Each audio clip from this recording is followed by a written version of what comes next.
Good evening, my Real News Midday TV family. Welcome back to the channel for another news update for Monday, November 17, 2025. And in the news of this evening, alleged midday thieves nabbed in $250,000 heist at a Portmore Cafe.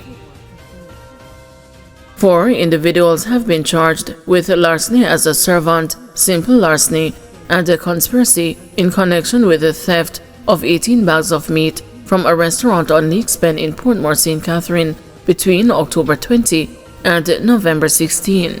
Charged are Douglas Wallace, otherwise called Walla, a 50-year-old butcher of Emerson Avenue, Kingston 20, Clinton Barnes, otherwise called Sam, a 69-year-old retiree, also of Emerson Avenue, Delroy Salmon, a 66-year-old car wash attendant of Baldwin Crescent, Duhaney Park, Kingston 20, and a 34-year-old Shanna K. Cross, otherwise called Wingy, a sales representative of Brook Avenue, also in Duhaney Park.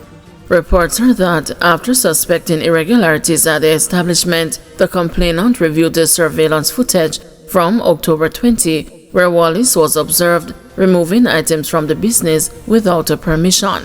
It is further alleged that Wallace was again seen removing several bags of meat from the premises and loading them into a white Toyota Probox on Sunday, November 16, with assistance from Salmon, Barnes, and Cross. The police were alerted, and the vehicle with all 4 accused aboard was intercepted. A search of the vehicle was conducted, and the meat, valued at $251,996, was found in the trunk. Following a caution statement from Wallace, all 4 were arrested and subsequently charged. Their court date is being finalized. Suspected drowning victim identified as a security guard. A man whose body was recovered from the Montego River on Sunday has been identified. He has been identified as Chris Henry, a security guard of a St. James address. Henry is suspected to have died after he encountered difficulties while swimming in a section of the river referred to as a Step River. His body was found by the Jamaica Defense Force just before 5 p.m. following a multi-agency operation after an alarm was raised about the situation. That area had become a popular area for swimming, but was changed dramatically following the passage of Hurricane Melissa. Digicel says vandalism on Catherine Hall site delays restoration work. Communications company Digicel is reporting that critical batteries were discovered to be stolen at one of its network sites in Catherine Hall, Montego Bay on Monday, November 17. According to the company, in a media release on Monday, the site had recently been repaired as part of post-Hurricane Melissa restoration efforts.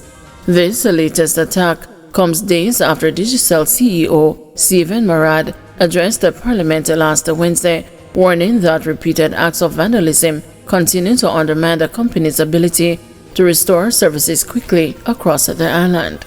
Digicel said the theft at the Catherine Hall location has stalled the restoration progress, forcing its teams to divert resources to redo work that had already been completed.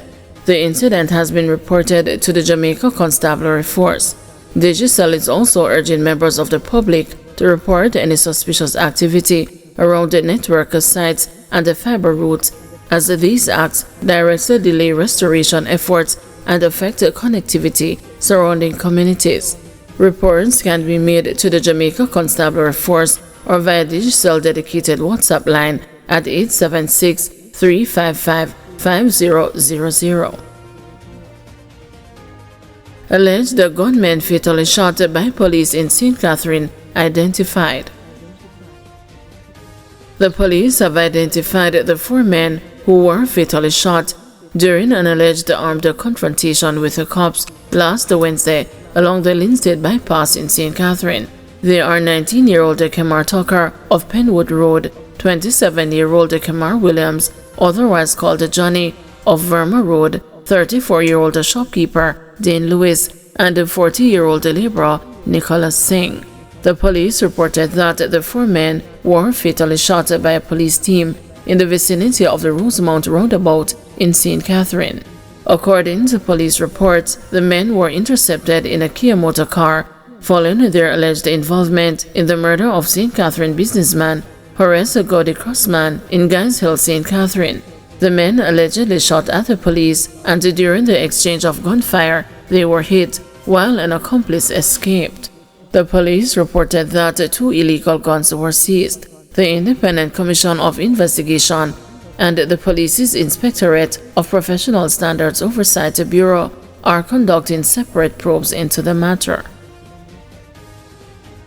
CARICOM leaders and international agencies tour hurricane-hit sections of Jamaica.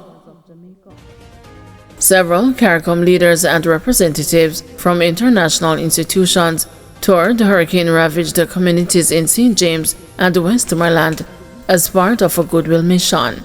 The international agencies participating in the visit include the Caribbean Disaster Emergency Management Agency, the Development Bank of Latin America, Regional Security System, the World Bank, as well as the Inter-American Development Bank.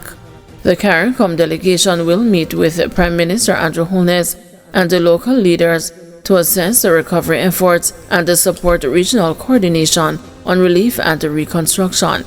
Prime Minister of Antigua and Barbuda, Gaston Brown, who will be among the group, has encouraged regional and international partners to support Jamaica's recovery efforts, including through CARICOM and the Channel's development agencies and multilateral institutions.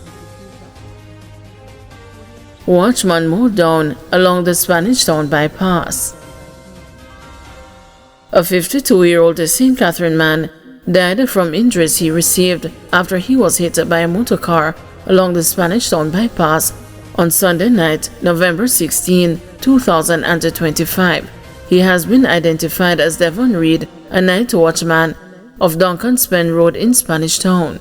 Reports are that about 10:52 p.m., Reed was walking along the roadway in the vicinity of the salt factory when he was struck by a 2007 Nissan Bluebird motor car.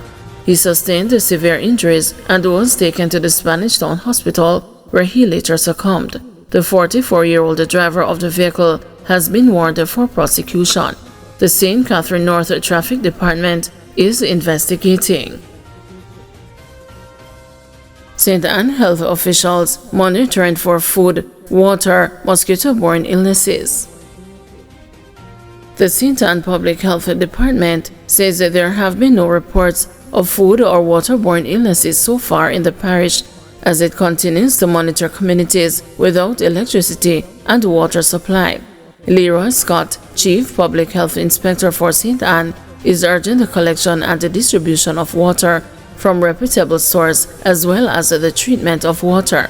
Mr. Scott says 262 food establishments have been inspected since the passage of Hurricane Melissa, and some items have been condemned and disposed of, including 1,812 kilograms of fresh and processed meat and food, some 40 liters of food in liquid form, 53,924 liters of assorted milk products and beverages, and 39,435 liters of fresh milk. 1,812 kilograms of fresh and processed meat and food, some 40 liters of food in liquid form, 53,924 liters of assorted milk products and beverages, some 39,435 liters of fresh milk. Likely these figures will increase as we continue our daily assessment. Consumers are being urged to be cautious and buy only in small quantities perishable foods, including milk, milk products, meat, fish, poultry, and meat if they do not have electricity for refrigeration. Otherwise, we encourage the use of canned products and use the entire amount. Now, it is significant to note, Chairman, that based on our assessment of several of our flooded communities, and those were quite a number, and even those which were not so impacted by flooding, the infestation of mainly these Culex species of mosquitoes will continue to present a challenge both to the communities and to the health department cultural efforts. These are not the household mosquitoes which we are accustomed to seeing breeding in containers or hiding in your closets or behind your doors. These are Culex species that breed in stagnant water, in drains, clogged drains and eaves, and debris following the storm, and they attack in swarms. Perch on your ceiling and on your walls. And when they bite, they refuse to leave, even if you try to kill them. Thank you everyone for watching. See you tomorrow morning at 6 a.m. for another news update.